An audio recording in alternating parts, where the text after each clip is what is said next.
Hai anak-anak, bertemu dengan saya Bumian. Pada video ini kita akan belajar dari bab sudut dan garis sejajar dengan subtopik kedudukan dua garis. Yang pertama,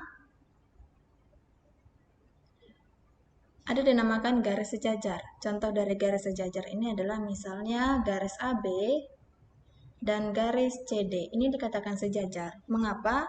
Karena jika kedua garis ini, garis AB maupun garis CD, diperpanjang, tidak akan pernah berpotongan di titik manapun, dan kedua garis mempunyai arah yang sama. Dan biasa disimbolkan seperti ini, AB sejajar CD. Nah, ini maksudnya sejajar. Sejajar maksudnya. Kemudian yang kedua, garis berpotongan. Misalnya garis PQ dan garis RS. Mengapa ini dikatakan berpotongan? Karena jika garis PQ diteruskan dan garis RS diteruskan, akan terdapat titik potong yang dilalui oleh kedua garis tersebut. Yang mana titik potongnya? Yang ini ya. Ini titik potongnya. Kemudian ada namanya garis berimpit. Contohnya, ini garis L dan garis M. Mengapa dikatakan berimpit?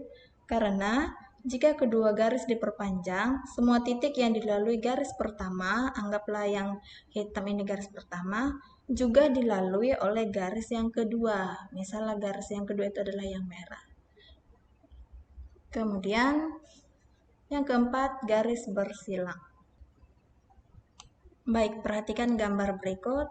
Kalau kita lihat seperti bangun datar dua dimensi ya, persegi panjang.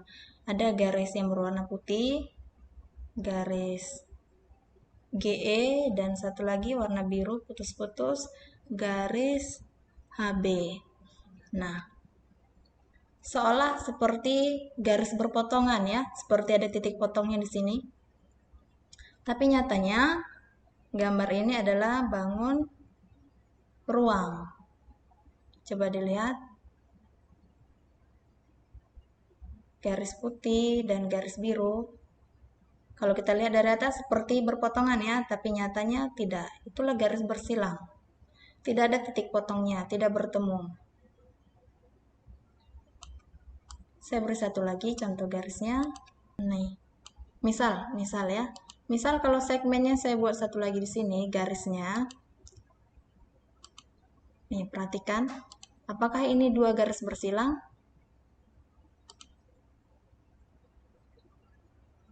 Tentu tidak ya, karena dia berpotongan. Berpotongan di titik A. Bahkan jika diteruskan pun, ini diteruskan berpotongan. Kemudian, saya kasih contoh yang benar. Yang bersilang itu adalah terhadap garis HC. Nah, ini baru dikatakan bersilang.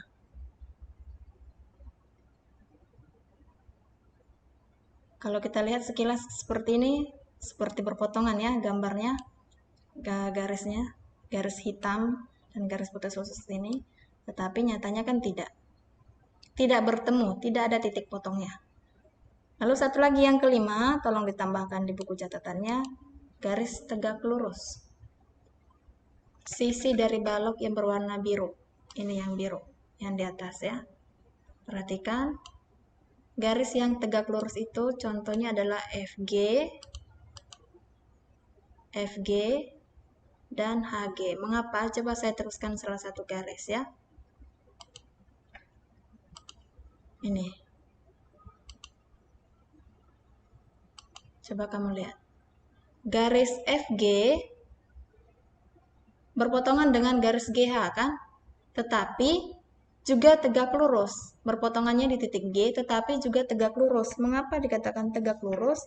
Karena jika kedua garis diperpanjang, akan terdapat satu titik berpotongan. Yang ini berpotongannya ya, di titik G. Yang dilalui oleh kedua garis tersebut. Garisnya tadi FG dan HG. Dan, ini kata kuncinya, dan kedua garis membentuk sudut 90 derajat dengan simbol tegak lurus. Nah, ini terbentuk 90 derajat kan? Ini juga 90 derajat. Seperti itu. Kemudian, kita lanjut ke sudut-sudut yang terbentuk jika dua garis sejajar dipotong garis lurus lain. Contohnya gimana itu? Misal ini ada garis lurus AB. Ini ya garis lurus AB. Dan satu lagi ini garis lurus CD. Ini sejajar, AB dan CD ini sejajar. Lalu dipotong oleh garis lurus lain yang warna hitam, saya tulis. Ini saya buat titik E, titik F. Kemudian yang tengah ini saya buat G, yang ini H. Seperti itu ya. Kemudian nanti saya akan menggunakan garis berwarna merah itu untuk mempermudah membedakan aja. Maksudnya adalah sudut luar ya, nanti. Contohnya ini, sudut luar itu adalah yang ini, yang berwarna merah saya buat. EGB. Sudut luar yang pertama. Sudut EGB. Kemudian sudut yang kedua adalah yang ini, AGE. Ini sudut luar. Dengan besar sudut misalnya beta. Yang kedua sudut AGE. Ini B maksudnya dibaca beta gitu ya. Kalau A ini maksudnya alfa. Hanya pemisalan. Kemudian sudut luar yang ketiga adalah sudut DHF. DHF. Saya tulis dulu. Sudut DHF. Kemudian sudut luar yang keempat yaitu sudut CHF. CHF. Saya tulis di sini sudut CHF. Jadi, ada 4 sudut luar yang dibentuk dari 2 garis sejajar yang warna kuning dipotong oleh garis lurus lain yang warna hitam. Yaitu yang pertama, sudut EGB, misal dengan besar sudut alfa, lalu sudut EGA dengan besar sudut beta, lalu sudut DHF dengan besar sudut beta, lalu kemudian sudut CHF dengan besar sudut alfa. Kemudian saya gunakan nanti yang ini garis berwarna biru, maksudnya adalah sudut dalam. Kalau ada sudut luar tentu ada sudut dalam. Sudah tahu ya yang mana sudut dalam, pasti yang ini. Saya buat ini sudut dalam, misal dengan besar sudut beta. Saya tulis di sini sudut dalam. Yang pertama sudut BGH ya. BGH. Kemudian yang kedua, yang ini sudut AGH, misal dengan besar sudut alfa. Sudut AGH. Ketiga, sudut GHD, yang ini. GHD.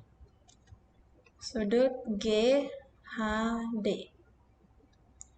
Kemudian yang terakhir, yang keempat, sudut CHG.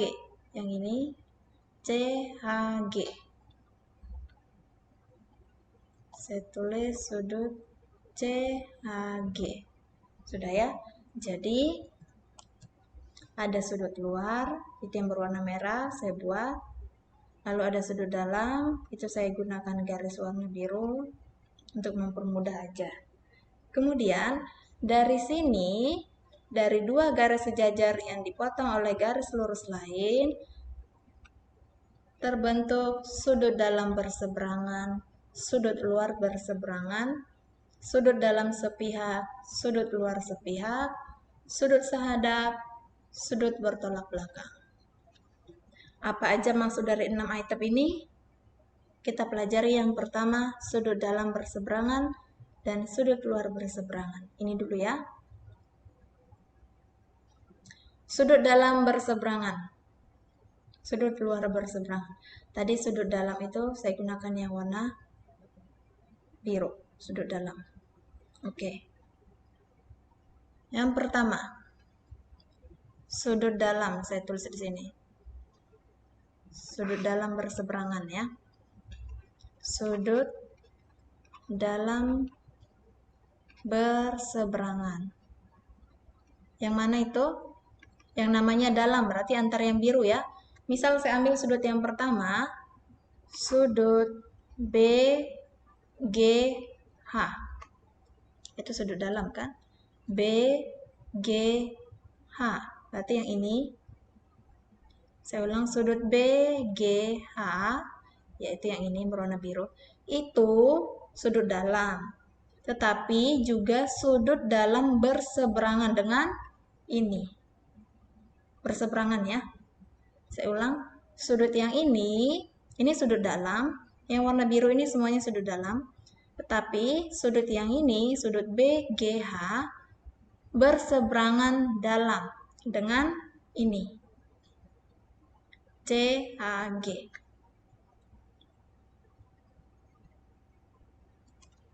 Saya buat sama dengan sudut CHG. Kenapa saya buat sama dengan? Itulah maksud dari sudut dalam berseberangan.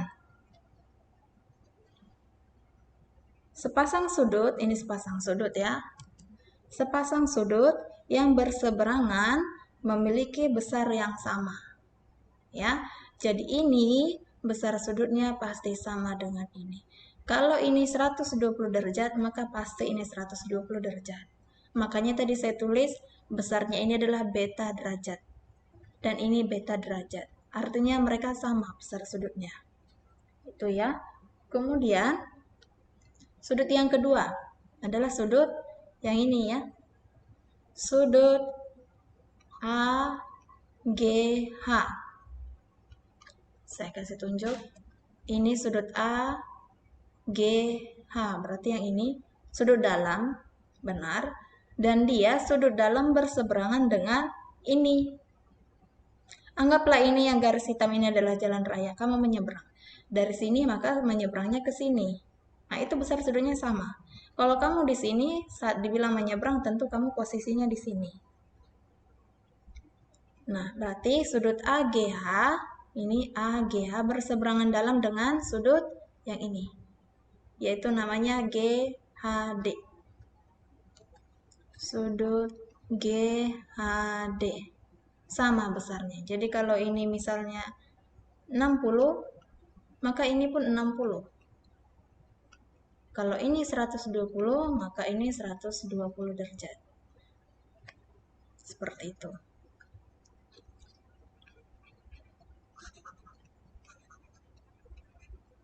Kemudian kita bahas lagi yang sudut luarnya, sudut luar tetapi berseberangan. Saya tulis di sini sudut luar berseberangan. Yang mana sudut luar itu tadi yang berwarna merah ya. Yang pertama saya ambil sudut EGB. Kira-kira sudut EGB ini, yang besar sudutnya alfa ini, sama dengan yang mana? Sama dengan ini ya. Mereka sama-sama sudut luar dan berseberangan. Jadi, sudut EGB ini berseberangan luar dengan sudut CHF. Sudut CHF. Jadi kalau ini misalnya 30 derajat, maka ini pun 30 derajat. Yang kedua, ada sudut ini, EGA, berseberangan luar dengan DHF. Paham ya? Ini berseberangan luar dengan ini. Saya tulis sudut EGA, AGE sama aja ya maksudnya. Sama dengan sudut DHF. Mengapakah saya katakan sama? Karena ini adalah sudut luar berseberangan. Tadi sudah dibilang, sudut dalam berseberangan dan sudut luar berseberangan memiliki besar sudut yang sama. Lanjut, sudut dalam sepihak. Ada lagi namanya sudut dalam sepihak, ada namanya sudut luar sepihak. Saya buat ya, sudut dalam sepihak. Yang mana aja yang dimasuk sudut dalam sepihak? Yang pertama, yang ini. Saya ambil yang ini. Sudut BGH itu sepihak dengan sudut GHD.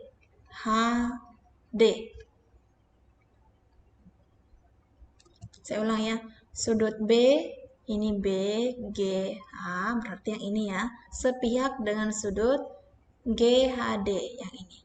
Berarti beta derajat, dan alfa derajat itu sepihak. Sudut dalam sepihak. Yang mana lagi? Yang ini. Ini dan ini sepihak ini. Saya tulis lagi ya. Sudut AGH itu sepihak dengan sudut CHG. Gitu ya. Lalu saya beritahu mengapa dikatakan sepihak. Mengapa dikatakan sepihak? Karena jika dijumlahkan, maka besar sudutnya adalah 180. Maka ini saya buat tanda jumlah. Kenapa? Karena jika jumlahkan mereka 180 derajat. Ini saya buat plus atau jumlah. Mengapa? Karena jika dijumlahkan 180 derajat. Itu ya. Jadi kalau ini saya jumlahkan dengan ini akan menjadi 180. Demikian dengan yang ini. Saya jumlahkan dengan ini akan menjadi 180. Itulah yang dimaksud sepihak. Kemudian kita pelajari lagi yang sudut luar sepihak. Luar tadi saya pakai tinta merah ya, supaya mudah mempelajarinya. Sudut luar sepihak. Kalau sepihak ini berarti besar sudutnya ya sama 180 ya. Yang pertama yaitu sudut EGB. Itu sepihak dengan sudut DHF.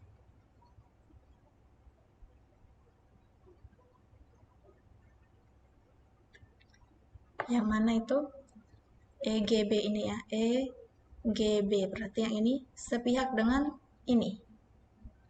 Ini apa nama sudutnya? DHF ya. DHF. Kemudian yang kedua adalah sudut yang ini. EGA. Itu sepihak dengan FHC.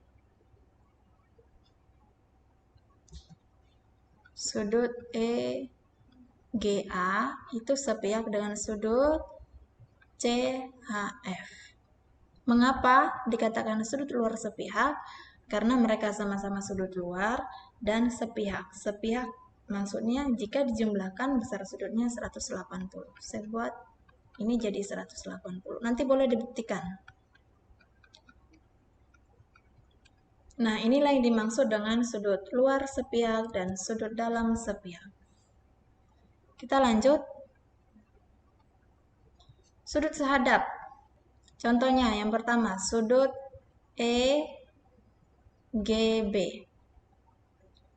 Sehadap, karena besar sudutnya sama dengan GHD. Coba dilihat itu. Sudut EGB, berarti yang ini, itu sehadap dengan ini. GHD. Jadi alfa yang biru dan alfa yang merah ini sehadap. Karena besar sudutnya sama. Kemudian mana lagi yang sehadap? Sudut BGH. Itu sehadap dengan sudut DHF. Ini sehadap dengan ini. Ini tidak ada persoalan luar dalam ya. Sudut BGH itu sehadap dengan DHF. Karena besar sudutnya sama. Kemudian mana lagi yang sehadap? Sudut EGA. Yang ini EGA. Itu sehadap dengan GHC. GHC yang ini. Ini beta, beta. Sama besar sudutnya kan sehadap. Mana lagi yang sehadap? Sudut AGH. Sudut AGH itu sehadap dengan sudut CHF. Seperti itu ya. Paham kan sudut-sudut sehadap itu? Sudut yang besarnya sama. Itulah sudut sehadap. Jadi, misal nanti ada soal, diketahui, misalnya, saya tulis, diketahui besar sudut BGH sama dengan 135 derajat. Berapakah besar sudut DHF? Nah, seperti itu. Ini diketahui 135, yang ditanya ini berapa? Nggak usah pusing-pusing ya kan? Lihat kaitannya. Mereka adalah sudut sehadap, berarti sudah pasti ini 135 derajat. Seperti itu. Lalu kalau dikembangkan lagi. Misal ya, berapa besar sudut G? Sebentar, berapa besar sudut AGH? Ini AGH, yang ini berapa? Lihat ini kaitannya, ini kan 180. Kalau ini 135, maka di sini 45. Mengapa dijumlahkan menjadi 180? Lanjut ke sudut bertolak belakang. Sudut bertolak belakang, yang mana itu?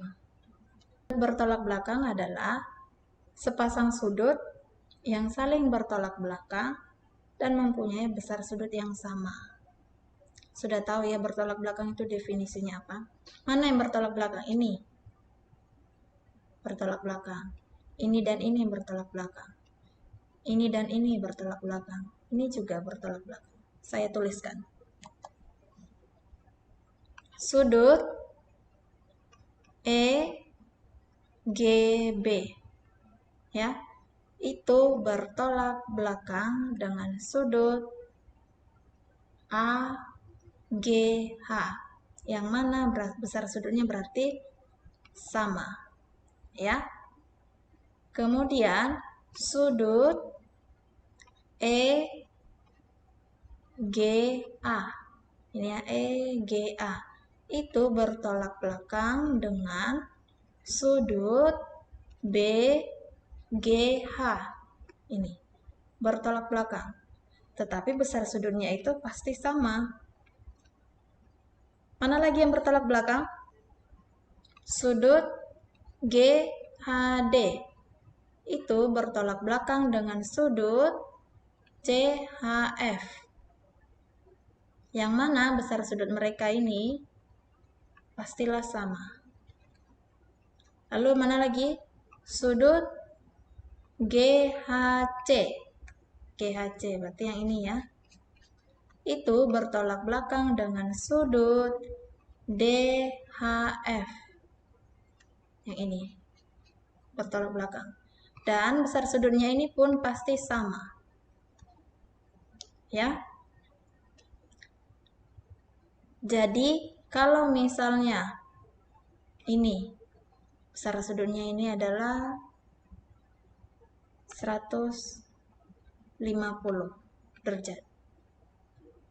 Maka ini berapa derajat besar sudutnya? Ya 150 juga. Dari mana tahu? Karena sudutnya bertolak belakang. Kalau ini 150, maka ini sudah pasti 30 ya. Karena berkaitan ini adalah 180. Dan ini kaitannya dengan ini adalah bertolak belakang. Kalau bertolak belakang berarti besar sudutnya sama. Maka ini juga 30 derajat. Ini 30 derajat. Kalau dijumlahkan, ini setengah lingkaran benar 180, dan ini dijumlahkan setengah lingkaran benar 180. Dipadukan, satu lingkaran, satu putaran penuh, berarti 180 tambah 180, 360. Demikianlah materi yang dapat saya sampaikan mengenai dua garis sejajar yang dipotong oleh garis lurus lain.